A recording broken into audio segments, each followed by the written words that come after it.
I was going to tell two stories as well. They're not particularly structured or anything, so I'm just going to talk freely. I do a lot of travelling, and I feel like I should wear my bag just to sort of demonstrate that I'm always doing something and going somewhere. The first story starts in Ethiopia, and I was at a wedding. My friend's Ethiopian, and she got married in Ethiopia so that her Ethiopian family could see her getting married because they couldn't afford to come to London. And we did a road trip south. Ethiopia is a massive, massive, massive country. And so we did a road trip south and stayed in a really lovely hotel in an area called Sodori, where they have natural spas and springs and all this. It's really, really very beautiful. Anyway, all of us, the groomsmen, the bridesmaids, everybody, was in this hotel, and at some ridiculous time in the morning, the boys started banging on all the girls' doors. Quick, quick, quick, there are monkeys on the balcony, there are monkeys on the balcony! Now, we're all from London, so monkeys on the balcony is a big deal. So we were like, oh my god, monkeys! So we opened the curtains, and there was like a couple of monkeys on the balcony. So we were like, oh my god, monkeys! Oh, monkeys! Oh! So being like inner city stupid, we opened the balcony doors. I was like, let's give them something. So we had biscuits, and we gave biscuits to the monkeys. Now that's obviously a really stupid thing to do, I realise now. Because one monkey saw a biscuit, every monkey in the world came onto the balcony, and suddenly all our balconies were covered with monkeys. And I don't know how rude I'm allowed to be, so I'm just going to tell it how it is. So they all came, and they all got really excited, and these people are giving us biscuits, and more monkeys came, and people came, more monkeys came with baby monkeys, and so we're like, okay, more biscuits, bits of bread, whatever we've got, and they cleaned us out. And then they sort of looking at us like, all right, more food. And we were like, well, we're kind of done. But you're mega cute. Loads of pictures. But that wasn't working for monkeys. They wanted food. And so they started getting a bit aggro. A couple of monkeys decided they were going to start masturbating. I'm not really sure what that was about. So we had some monkeys with babies on their back, and some male monkeys who were like out of biscuits and just thought, right, I'm just going to have a masturbate then. And so we were sort of standing there taking pictures, and one was like, this one's masturbating, and then that one started masturbating as well. And it was a bit like, okay, we need to leave them alone, but they didn't want us to go because we were the suppliers of food and biscuits.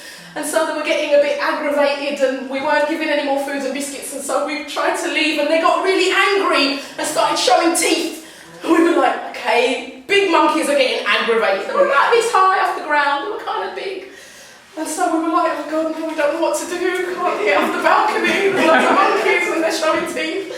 Anyway, in the end we ran away, and they started throwing themselves at the balcony doors, and we managed to sort of close them without closing any of them in the balcony doors, but eventually they just started throwing themselves at the balcony doors. It got a bit scary.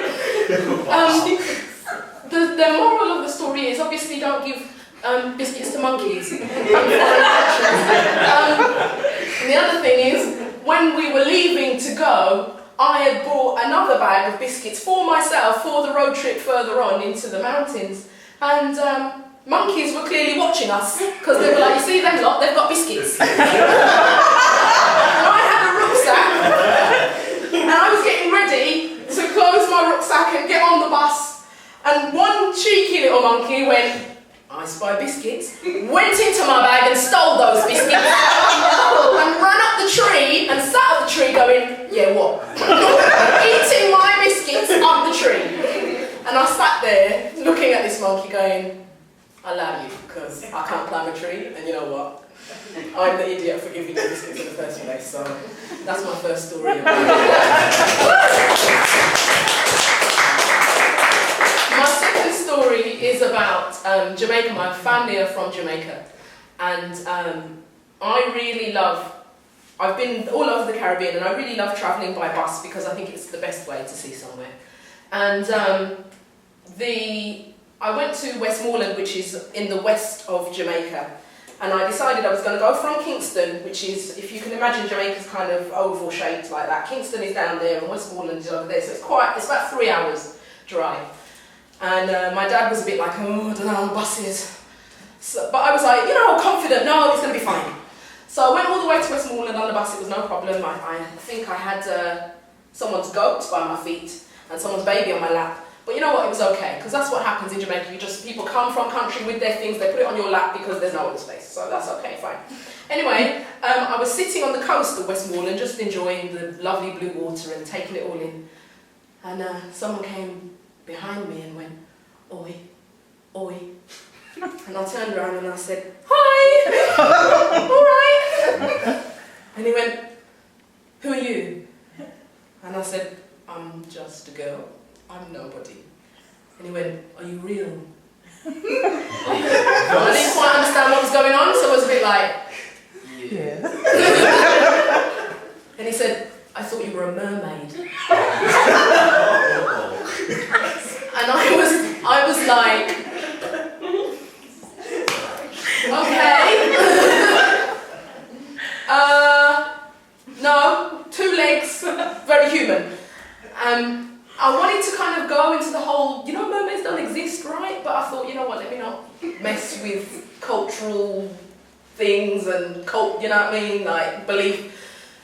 Anyway, I sat there for a while and he went and had a swim, and every single time he kept looking at me and looking, and I thought, let me just go and leave him alone, because he's like clearly a bit worried that maybe I'm going to sprout some fins. And so I got back on the bus to St Andrews to go back to Kingston, and there was a massive traffic jam, and I couldn't figure out what had gone on. Anyway, we got to the place where there was an accident, and a drinks truck had turned over, and there was no one around this area. It was just bush, it was just nothing but trees and bush.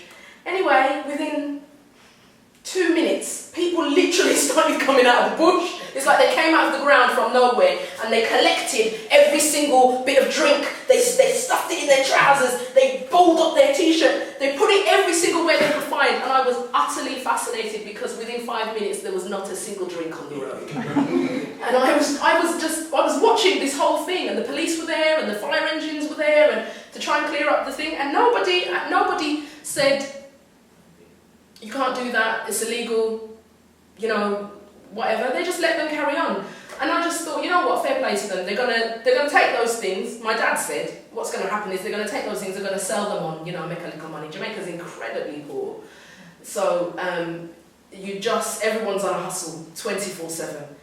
But I was just so amazed at the expediency of these people coming from nowhere. How they knew there was an accident, I don't know. It's almost like they were waiting in the trees. And just clearing everything and then disappearing. That and the mermaid thing and the goats and the babies was really an amazing experience for me, having never gone to the west of the country before. I've been to Jamaica many times. But having gone west and having experienced all of that was really like, Westmoreland. Just keep it in mind. So yeah, that's me.